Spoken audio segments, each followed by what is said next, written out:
नमस्कार दोस्तों, स्वागत है आपका हमारे चैनल गीता गुरु 108 पर। क्या आप जानते हैं अर्जुन ने कौन सी प्रतिज्ञा ली थी? उसने जयद्रथ का वध क्यों किया था?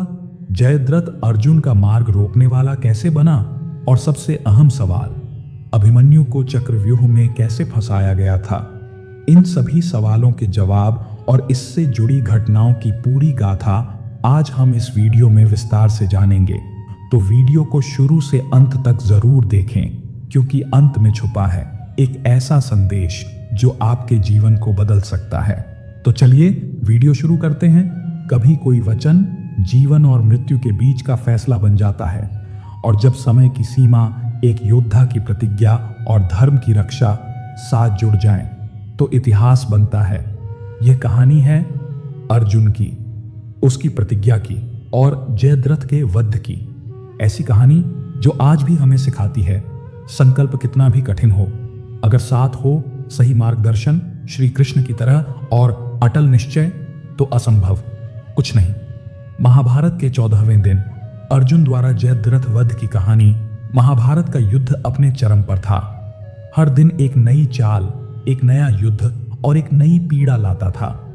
1. अभिमन्यु का बलिदान। 13वें दिन आचार्य द्रोण ने चक्रव्यूह की रचना की, जिसे भेदने में केवल अर्जुन और श्री कृष्ण सक्षम थे, किंतु उन्हें युद्ध के अन्य मोर्चों पर व्यस्त रखा गया। अभिमन्यु, अर्जुन का पुत्र, चक्रव्यूह में प्रवेश करता है, परंतु बाहर निकलने की विधि न जानने के कारण वह भीतर फंस जाता है।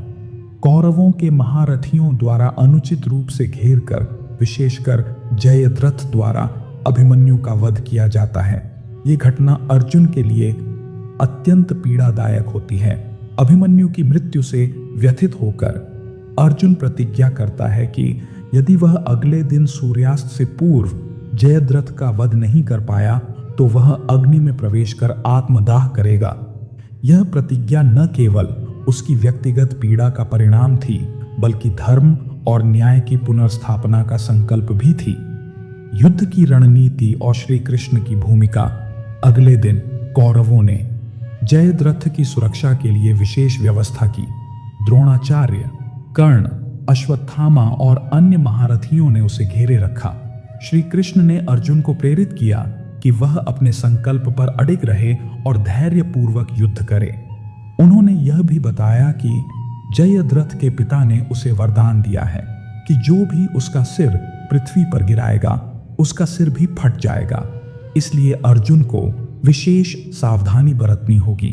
दिन भर के संघर्ष के बाद जब सूर्यास्त समीप था, श्री कृष्ण ने अपनी माया से सूर्य को बादलों में छिपा दिया।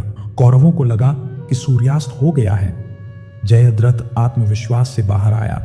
तभी श्री कृष्ण ने अर्जुन से कहा, सूर्यास्त नहीं हुआ है और अब जयद्रथ सामने है। अर्जुन ने अपने दिव्यास्त्र से जयद्रथ का सिर काटा और उसे दूर उसके पिता की गोद में गिरा दिया।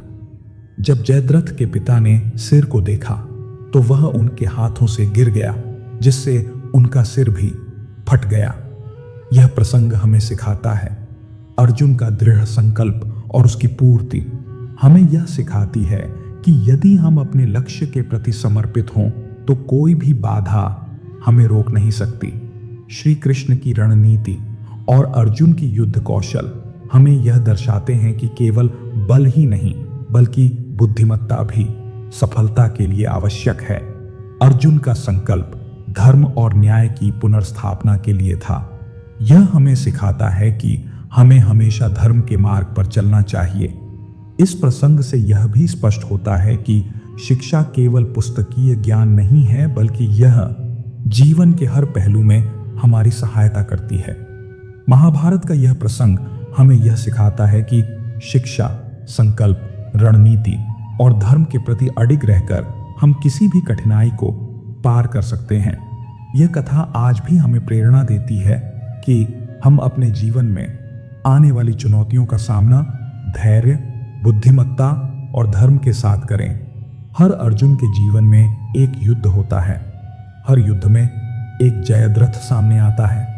पर अगर आपके साथ श्री कृष्ण जैसा विश्वास और संकल्प की अग्नि है, तो कोई जयद्रथ टिक नहीं सकता।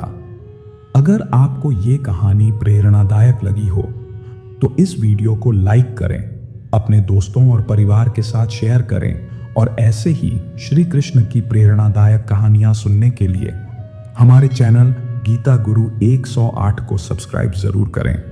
आपका साथ ही हमारी प्रेरणा है। जय श्री कृष्णा। धन्यवाद।